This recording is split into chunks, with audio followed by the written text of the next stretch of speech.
పాఠశాలలు ఓపెన్ చేసుకుంటూ వెళ్ళినారు. దాని తర్వాత రిక్రూట్మెంట్ ప్రాసెస్ కొద్ది ఇబ్బంది అయినా మన ప్రజాపాలన ప్రభుత్వం వచ్చిన తర్వాత రిక్రూట్మెంట్ అయింది. అందులో కూడా చాలా మందికి సంబంధించిన పాజిటివ్, ఎందుకంటే భార్య కాగజనాలు చేస్తే భర్త కాగజనాలు చేస్తూ ఉండేటువంటి పరిస్థితులు ఉంటే దయచేసి అక్కడ అవన్నీ కూడా రిజాల్వ్ చేయండి. ఇష్యూస్ ఏమున్నా ఇష్యూస్ వాళ్ళకు అసహనంగా ఉంటే వాళ్ళు విద్యాబోధన శ్రద్ధ పెట్టలేరు.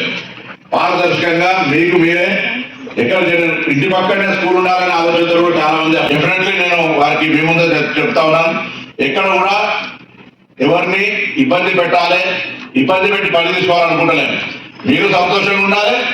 సంస్థలో ఉండబడే అధికారిగా సైదుల్ గారు, ప్రిన్సిపల్ సెక్రటరీ బాలమహేశ్వరి గారు, మంచి అయితే మాది, చెడైతే మీ మీద నెట్టారు. అట్లనే మంచి అయినా చెడైనా మీరే ప్రభుత్వానికి దిక్సూచి. కాబట్టి నేను మిమ్మల్ని అందరినీ కోరుతా ఉన్నా, అనేక సమస్యలు వ్యక్తిగత కుటుంబపరమైన 100 సమస్యలు ప్రతి ఒక్కరు ఉంటాయి. ఎవరికి సమస్య లేకుండా ఈ ప్రపంచంలో ఎవరు కూడా ఉన్నారని నేను అనుకుంటాను. ప్రతి ఒక్కరికి ఏదో ఒక సమస్య ఉంటుంది. కానీ మన ధర్మము, మన బాధ్యత విద్యాబోధన.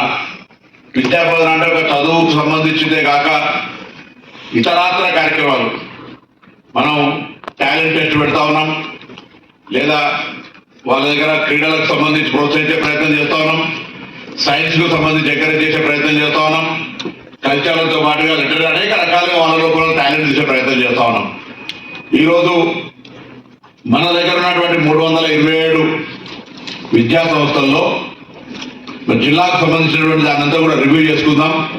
నేను మేము అందరూ కూడా, నేను నిజంగా చెప్తానా, నాకు రిజల్ట్ వచ్చిన రోజు కూడా నేను చాలా హ్యాపీగా ఉండి వారితో షేర్ చేసుకున్నాను. మీ అందరితో షేర్ చేసుకోవడం ఒకటేమో, ఈ 2025-26 విద్యా సంవత్సరానికి జరిగినటువంటి అంశాలను రివ్యూ చేసుకోవడం, 26-27 విద్యా సంవత్సరానికి మరొక మంచి సమగ్రమైన ప్రణాళిక చేసుకొని ఇంకా సమర్థవంతంగా మన బాధ్యతలు నిర్వహించడానికి ఈ సమావేశం యొక్క ముఖ్య ఉద్దేశం. గతమును మనం చర్చించుకోకపోతే భవిష్యత్తుకు సంబంధించినటువంటి